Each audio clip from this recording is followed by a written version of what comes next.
Hey everybody! We already have learnt about chemical reactions, and we've learnt that a chemical reaction is where one set of substances, which are the reactants, they transform into another set of substances, which we call the products.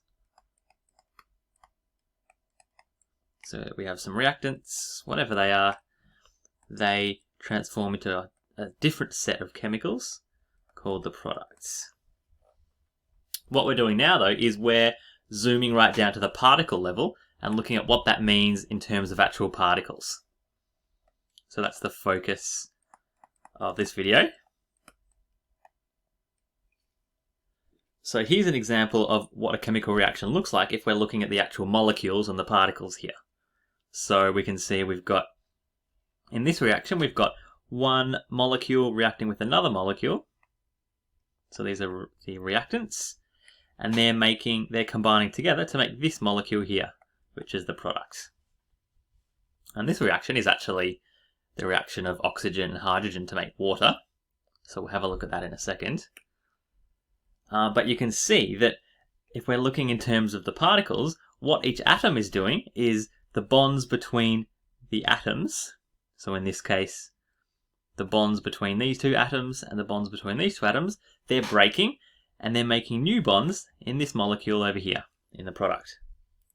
So our new way of thinking of chemical reactions is that they involve the rearrangements of bonds between atoms.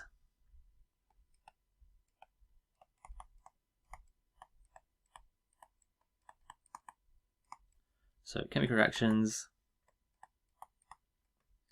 involve rearranging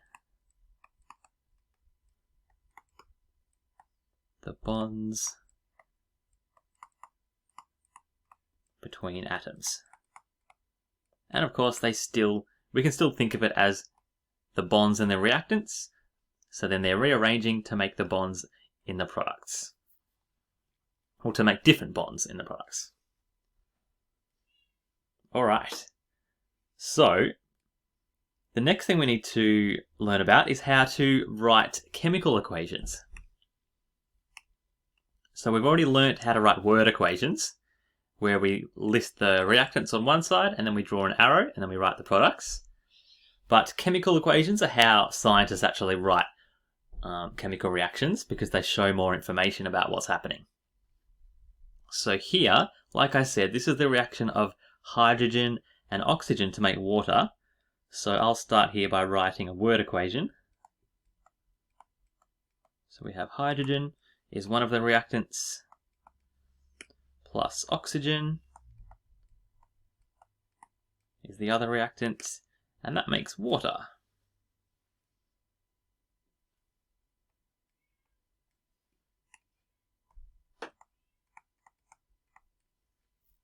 Okay.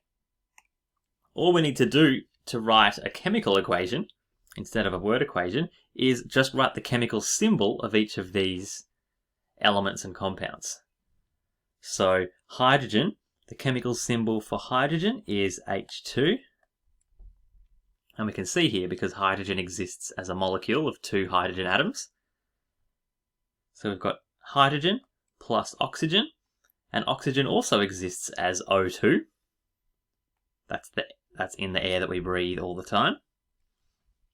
And then water, we should all know the chemical the chemical formula for water, because it has two hydrogens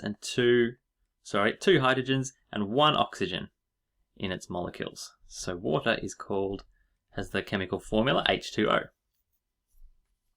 Okay, so there is a chemical equation.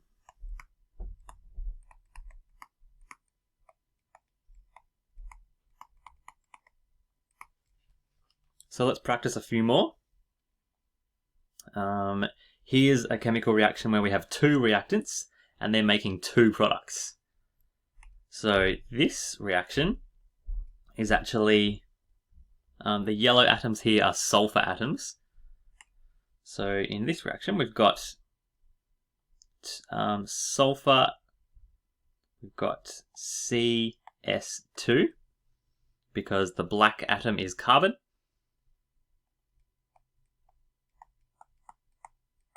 So there we go, we've got 2 sulfurs and we've got a carbon.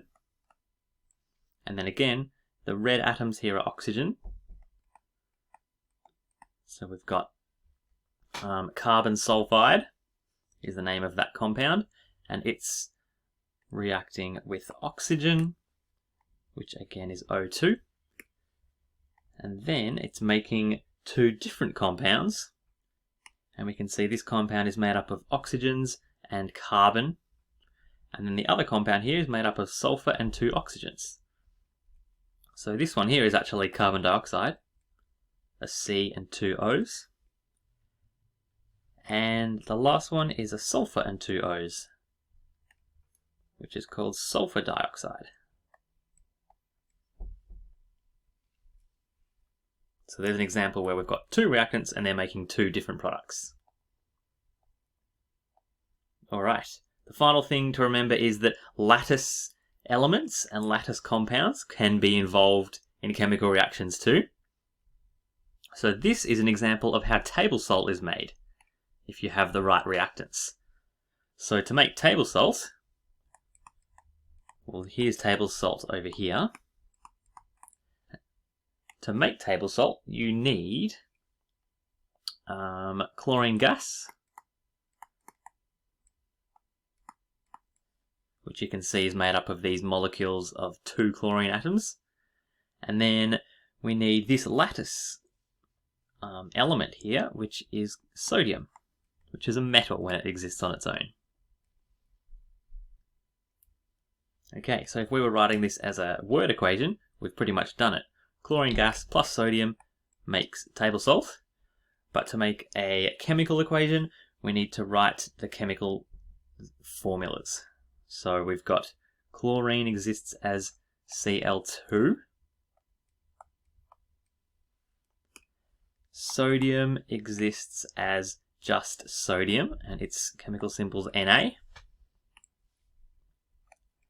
And then they combine together to make table salt, which is sodium chloride. And that has the chemical formula NaCl. Sodium chloride. Alright, so that's how we can picture chemical reactions happening and how we write basic chemical equations.